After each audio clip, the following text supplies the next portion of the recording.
Sean, let's jump into wild card weekend. Let's talk the 6-game slate here. Go position by position with a value and a dart throw. So quarterback value, who do you like? Yeah, so I like Jared Goff here. He's only 6,200 on DK. Everyone's talking about Matthew Stafford's revenge game here, but this is one for Goff too. I mean, if people forget, he was on the Rams, went to the Super Bowl with them as well, so it's a revenge game for him as well. The Rams, their defense has been surprisingly good this year, but they've allowed 300 more passing yards in 3 of their last 4 non-Week 18 games. So Goff, he has some really good stacking partners in like Amon-Ra St. Brown. You could even stack him with Jahmyr Gibbs. I will like him a lot more at 6,200 if Sam Laporta does suit up, which we don't really know what's going to happen right now. If Laporta's out, maybe I'll shy away from him a bit. But either way, 6,200 is just too cheap for Jared Goff in what should be more of a shootout game indoors. Some of these games have inclement weather that we can get to. So on this slate, I think Goff is very sneaky indoors at 6,200 here. Yeah, absolutely. That game should be a high scoring one. A lot of these other ones, weather going to be a concern, but this one indoor, 2 shaky defenses should be a lot of scoring. This and the Texans game, I guess. Yeah. But that better defense for the Browns in that one. Speaking of which, I like Joe Flacco, 6,100 at Houston. This guy's been averaging over 320 passing yards per game, 2.6 touchdowns per game in his 5 starts. This Houston defense, number 2 in DVOA against the run. Didn't look like it against Indianapolis, but one of the best run defenses, and just 23rd against the pass. So this is another spot where this Cleveland offense with Flacco could have success throwing the football. They've been willing to do that. They were kind of thought of as a run-heavy team most of their Kevin Stefanski's tenure, but I think that had a lot to do with, you had Nick Chubb, you had Baker Mayfield as the quarterback for most of that, and then, Watson has been out, but now you found Flacco. I think they're a lot more willing to throw the football. So like Flacco at 6,100 against the Texans. All right, what about 4 dart throws? Yeah, so I have to go with Baker Mayfield here. He's 5,800 and has arguably the best matchup this week against the Eagles defense that just has been a disaster lately. And he was on fire, but cooled off last week. I guess predictably, you were calling that against the Panthers. It's not really a good matchup for quarterbacks. They were able to lean on the run. Baker just looked he was dealing with injury after injury, so he didn't look great. So hopefully he's closer to 100%, has an extra day off playing Monday night. So this should just be more of a pass-heavy game script for him here than it was against the Panthers. And right now, we could see heavy rain, we could see light rain, we could see no rain. Hard to say, but something to monitor. But either way, he's just too cheap at 5,800 based on this matchup at home against the Eagles. Yeah, I agree. That's my choice as well. I mean, I could go with Mason Rudolph. He's the only guy cheaper, but I don't really have much. In these kind of slates, you always have to consider a guy like that. The Steelers could fall way behind, and Rudolph might have to just throw 40, 45 times. But even with that, at Buffalo could be some weather. I'd much rather have Mayfield against what's been a bottom tier Eagle pass defense than Rudolph, just because of potential volume. So yeah, I agree. I think it's Baker or bust when you're going cheap at quarterback. Yeah, what are the chances you think like Rudolph gets benched? I mean, he just kind of took over as the starter, but if he struggles, does he have a long leash? Like, what are your thoughts on that? Because it was interesting to just see he just outplayed Pickett and they're going with him, but could easily go the other way here, right? Like, just tough. He has a low floor. Is all I'm getting. Yeah, and I think that it would probably come into play if they are getting blown out. In which case, that you lose that whole value of him just being high volume. So yeah, I think there's definitely a better chance with him than any other quarterback on this slate. So yeah, that is something to watch out for. And it probably, if they were getting blown out, that's probably when you would see it. So. And it looked like he was kind of struggling in the weather with ball security with the gloves. Kenny Pickett's used to playing with gloves, so could be right up his alley. But it's interesting. Yeah, it's not a great situation for the quarterback. Yeah, right. Period. All right, running back value. Who do you like? Devin Singletary at 5,700 sticks out for me. Obviously, seeing the versus Cleveland isn't great because it is a tough matchup, but the Texans have been just leaning on Singletary as a true workhorse back. Last week in a must-win game, Dameon Pierce had 0 rush attempts. They just really leaned on Singletary. He saw 85% of the rush attempts. Also handled most of the passing down work as well. So again, despite the tougher matchup, what we're banking on here is volume. And the Browns defense, it's been notable that they have been vulnerable, or average at least, on the road. So that's something to consider here. So this is a spot where Singletary could also be efficient to go along with the volume as well. So either way, at 5,700, just with the guaranteed workload, I think he's hard to pass up at this price. Yeah, I don't think we're going to see much of Pierce outside of special teams anymore, because they just kind of changed their running scheme, and Pierce hasn't picked it up well. Singletary has. So I think the only fluctuation is, the Texans were kind of leading most of the game. Ogunbowale probably will play on third downs, if there's a lot of those. But beyond that, Singletary still could see, 80% plus of the snaps. Beyond that, because Pierce is not. I don't know if he'll get a snap on offense. For me, it's Jaylen Warren. I like buying low on with all the Najee hype, because I think this game script. The Steelers are 3-0 in their last 3. Of course, they turn it up late in the year, get to Tomlin to his winning season, and they add another one for good measure. But when the Steelers are in more neutral, negative game script, I still think you see more Warren. One thing about Najee Harris, as he has kind of exploded as a runner over these last 3 weeks, his passing down usage has gone way down, and he's been in on 40% or fewer of the pass snaps each of the last 4 games, been under 30% 3 of the last 4. So if you see the Buffalo Bills, who are, big favorites, take a lead here, especially early in the game, I don't think you're going to see nearly as much of Najee Harris, even though he looks really good. Those 26, 27 carries that he's been having could get cut in half, if not more. Whereas Jaylen Warren, I still think he's going to, he'll still see his 8, 7, 10 carries, but it'll also be a threat to catch, 5, 6 passes. So, or if not more. So like Warren this week at only 5,100 against the Buffalo Bills. Who do you like for dart throws? Leonard Fournette at 4,400 against the Steelers. Last week Ty Johnson left the game due to concussion. So Fournette operated as the number 2 back, saw 7 carries for 20 yards. There's a chance Johnson's held out this week. In that case, it'll be pretty obvious Fournette's the number 2 back. But I wouldn't be surprised if Fournette just becomes James Cook's backup as soon as this week. I mean, he's still, relatively in his prime of his career. He's looked good. This is a game where they probably want a back like him, where we've talked about it, but the Bills could have a very run-heavy game plan here. Seems like you'd want to grind it out with Fournette when you want to give James Cook a break. And he's been in there for like their tush-push play, so there's a chance, like if they do get a goal line carry, they don't want Josh Allen to run it in. It could go to Leonard Fournette.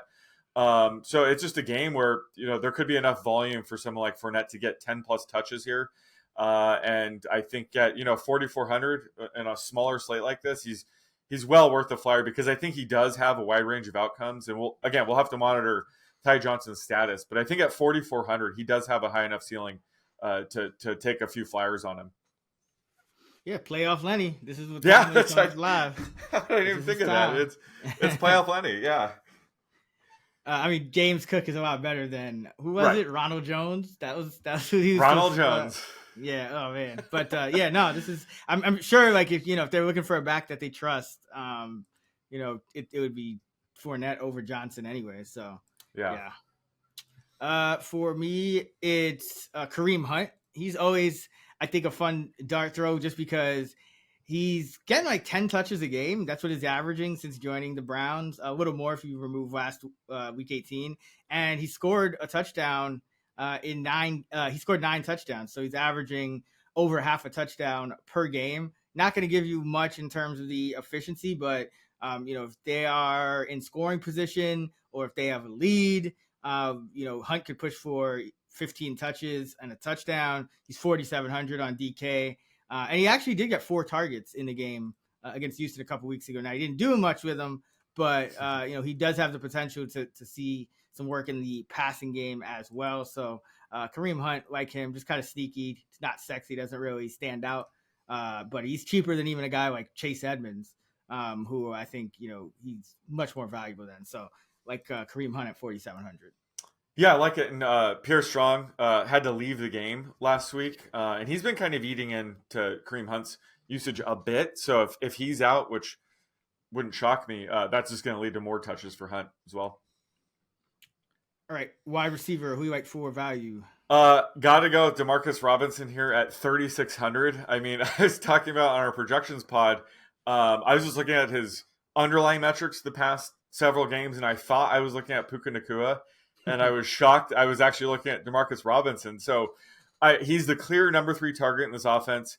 Should be a great matchup for the Rams offense against the Lions defense that's really struggled to close the season. So I think Demarcus Robinson is clearly under the radar still, where even at 3,600, I don't know if his ownership will be high enough as it should be. Like, he sticks out like a sore thumb there, but I think he's a good combo of just great value there and probably overlooked. Like, his rostership could be, well below 20%. We'll see. But either way, I'm going to have a ton of Demarcus Robinson on the slate. Yeah, I mean, he's pretty much the best value on the slate at 3,600. Yeah. Like he's been getting the same underlying usage essentially as Kupp and Nacua, 98% route participation rate and all that good stuff. So he's cheaper. He's cheaper than Cedric Tillman. Absurd. Ridiculous. That's clear. He should be in every cash lineup, and he's the top dollar for dollar value. For me, I'm going with Jaden Reed at 5,700 against the Cowboys. Cowboys like to play a lot of man coverage, and Reed leads the Packers in targets, catches, yards, and touchdowns. Against man coverage, he got four touchdowns against man, which is always something that could help in a game like this against a tough defense that plays a lot of man. He's had 10 or more DraftKings points in 11 to 16 games this year, so it's at a high floor with the high ceiling. Could also see some rush attempts from him as well. Some trickery, if they're going to kind of get some tricks out of the bag, this will be it, their first playoff game. So like Jaden Reed at 5,700, regardless of who else is. I know Watson might be back and whatnot, but Reed has clearly emerged as one of the centerpieces of this offense. And the fact that you could kind of move him around and he can, get open against man, get some separation versus man coverage. I think he's going to have a pretty busy day against Dallas. Who do you like for dart throws? Trey Palmer is 3,400, has a great matchup here against the Eagles. And, while Palmer has had a fairly quiet rookie season, it's understandable considering he's the wide receiver 3 behind Mike Evans and Chris Godwin. But he has been trending up lately over the last 3 games. He's averaged a 75% route run rate, 21% target rate. He's seen 5 or more targets in 3 straight games. He has the same amount of targets as Mike Evans the last 3, which is 17 targets. And he does profile as a downfield threat, so he has big play upside. So a lot of reasons to like him this week against, like I said, a shaky Eagles secondary. And he's only 3,400. So if you take him, you could probably fit in one extra stud in your lineup. So he's just a great option for this 6-game slate. Yeah, I like that. And that Eagle defense has been so bad against receivers. I mean, it's been a struggle all year. I'm going to go with guys same price, Justin Watson. He's kind of off the radar, but I think the thing with him is he leads the Chiefs in, yardage against man coverage. Anytime you get to the playoffs, I think, especially a team like the Chiefs that's been struggling with their receiving core, I think you're going to see a good bit of man coverage. Dolphins do tend to play a fair bit of man as well under Vic Fangio. So Justin Watson, downfield target, but also a guy that they'll look to in one-on-one coverage, averaging 17 yards a catch this year. So like him against Miami as kind of a guy that's off the radar that could easily get, long play, long touchdown, something like that in this game. All right, tight ends. Who you got for value? I like Jake Ferguson. He's top 3 option on this slate, and he's 4,700. So he's just too cheap at this price tag, and he's been very steady, basically all season, but especially late. The last 4 games been averaging an 84% routes run rate, 18% target rate. That could go up in the playoffs. And Green Bay has been struggling against tight ends. They've allowed 6 different tight ends to clear 40 yards in the last 8 games. So this just seems like a good spot for Ferguson, who has, very high floor, but also, has 1-2 touchdown upside here. So I think Ferguson, just based on his price, sticks out. He might be a bit chalky, so he's probably more of a cash game play. And maybe tournaments, you want to pivot someone else, because I think he will be popular. But just based on the pricing and the slate, Ferguson sticks out like a sore thumb at 4,700 for me. Yeah, like Ferguson. I'm going to go with Njoku, 5,600. A little more expensive, but this Houston defense has allowed the second most schedule-adjusted yards per game to tight ends at just under 65, according to FTN. And then Njoku, in the 4 games with Joe Flacco, 6 for 91 and 2 touchdowns, 10 for 104 and a touchdown, 6 for 44 and a touchdown, 6 for 134. So, I mean, he's just been, you talk about Amari Cooper. I mean, Njoku's been right there as well, just putting up monster number. He's putting up old Kelsey Gronk type numbers with Joe Flacco. So yeah. I'm not going to, kind of underrate that. I'm going to take that seriously, because I think, especially, even though Njoku has been going off, Cooper, you mentioned it, with that 260-yard game, they probably have to, devote their priorities to stopping him first and foremost. So this could be another monster game for Njoku. Yeah. He's not even the defense's first priority. So love him against Houston. Yeah, he's been passing the eye test too. Remember we talked about, it was like 2 years ago, it was James Conner. We were like, oh my God, he looks like the best running back in the game. Last year it was Evan Ingram when he broke out. Like, if you watch him, he is matching his box scores. This year is David Njoku, where if you watch him, it's like he looks like a Madden Build-A-Character, like 99 across the board. Not even fair. So, yeah, I would not be shocked if he just goes off here. Yeah, that athleticism is finally starting to show up, like on tape. It's just okay. Dart throws. We got. I'm going with Tucker Kraft here. He's pretty cheap. He's 3,300. Luke Musgrave returned last week, and Kraft had his lowest output since week 10. It looks like you have to go all the way back to week 10. So I think people will think, oh, Musgrave's back. It's going to really hurt Kraft's production. But it didn't really impact his playing time. He still saw an 85% routes run rate. They really eased Musgrave back in. So, I think that could be closer this week. Like, Musgrave's playing time might go up this week. They might just be willing to stick with Kraft, who's been really good when Musgrave's out. So I think we could still see Kraft, averaging over an 80% routes run rate this week and beyond. So I think that people might be jumping off, the bandwagon a bit here, and he's, super cheap at 3,300. So I like sticking with him despite Musgrave's return, and hoping he can, bounce back a bit this week. Yeah, if anything, he could still vulture a touchdown or something, because a lot of those receivers, I'm sure, are going to be popular. Watson's pretty cheap, Reed's pretty cheap, all those receivers are cheap as well. So that's what, like, that would be ideal if he just vultured a touchdown from one of those guys at that price.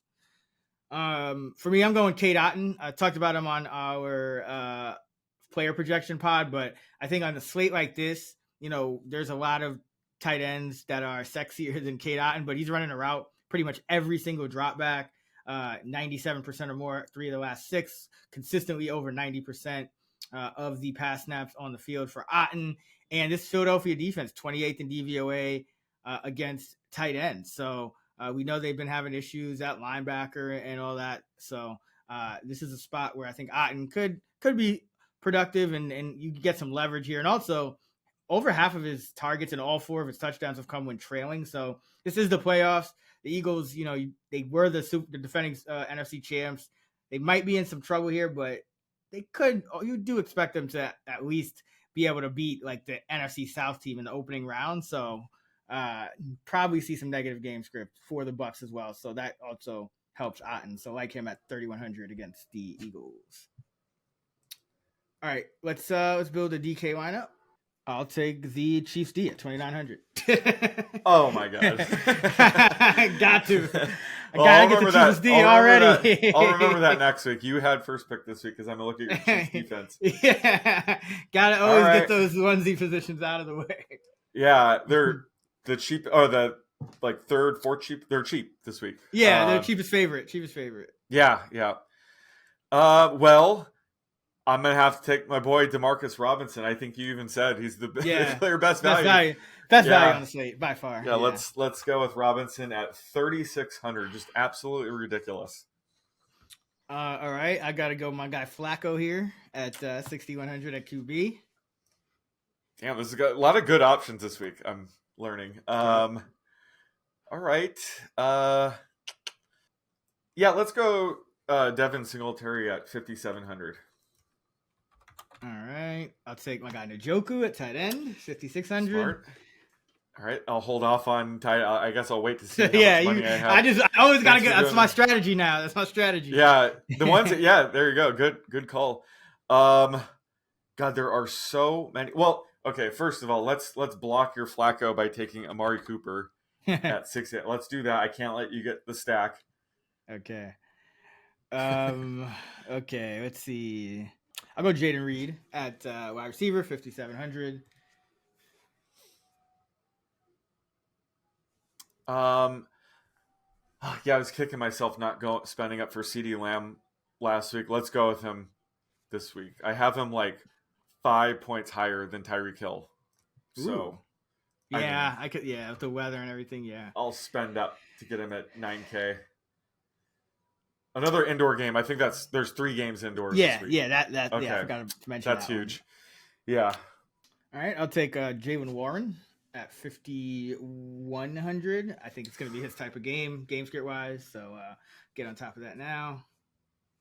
Yeah, damn. I should have nabbed him there. That's huge.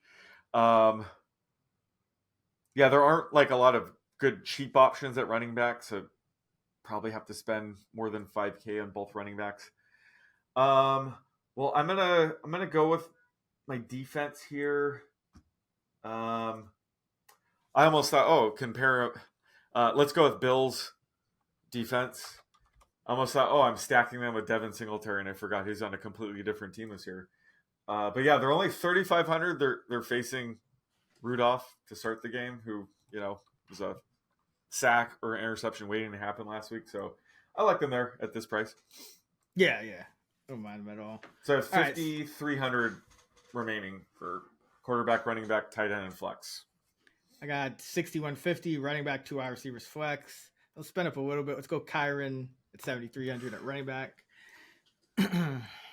That's a good one. I was showing like 20 yards of value on his player prop right now. Yeah, he's a little underpriced. Him and Rashad White were kind of. I mean, he's very underpriced on DK. Yeah. I can't believe I didn't go that route. But his player prop seems too low too. I think everybody's projecting one of the backups to get a carry. Yeah, that is not smart. He's getting 25 touches this week. Yeah. So you took both your running backs now. Yeah, so I have 2 wide receivers and a flex spot to fill with 57.66 average. All right. Goff or Stafford? Who do I want to go with?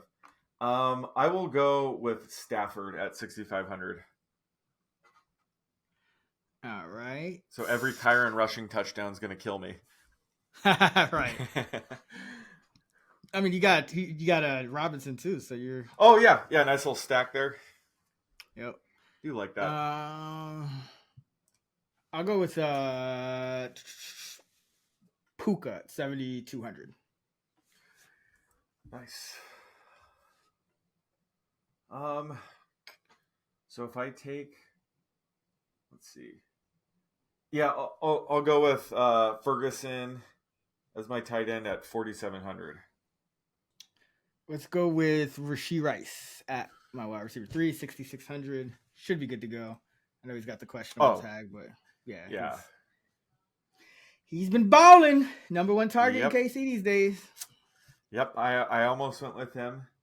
I'll go with the Chief though. I'm gonna go with Isaiah Pacheco Who at like it? 6,400. I mean, just so many good players in this range, like Aaron Jones, Jahmyr Gibbs, James Cook.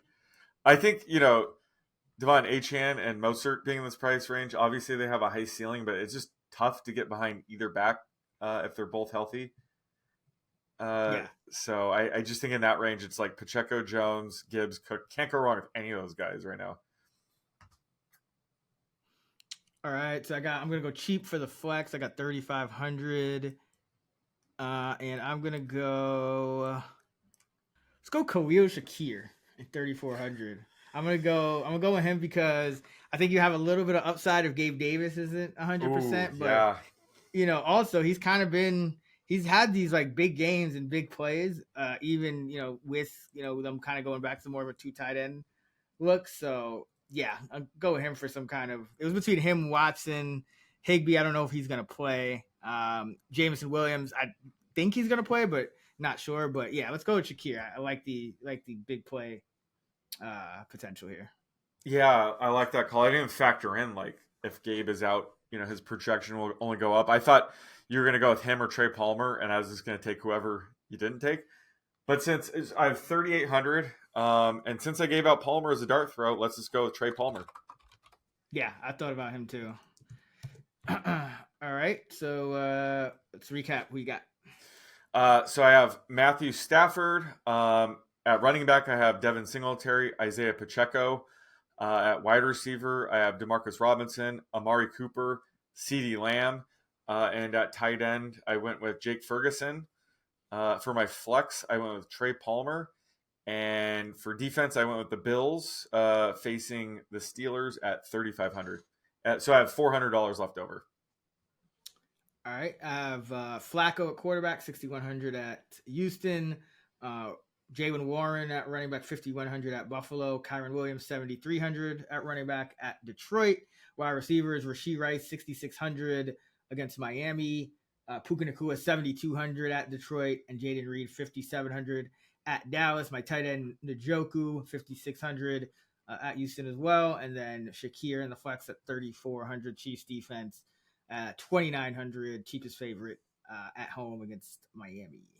All right, that's going to do it for us here on the fantasy preview episode of the Fantasy Flex for Super Wildcard Weekend. Be sure to check out actionnetwork.com for all of our NFL fantasy and betting content, fantasylabs.com for our DFS tools and models. Also, reminder, our full player projections episode is out right now over on the Action Network podcast channel, and our Action Network Discord server is live. You can get information for that in the episode description. And don't forget Fantasy Sync on the Action Network app lets you sync your prize picks. You can find Sean on X at @_oddsmaker. I'm at Chris Raybon. We're at those same handles on the free award-winning Action Network app. Till next time, let's get this shmoney. And to everybody who's going to be out in Jersey, I'll see you then. Peace.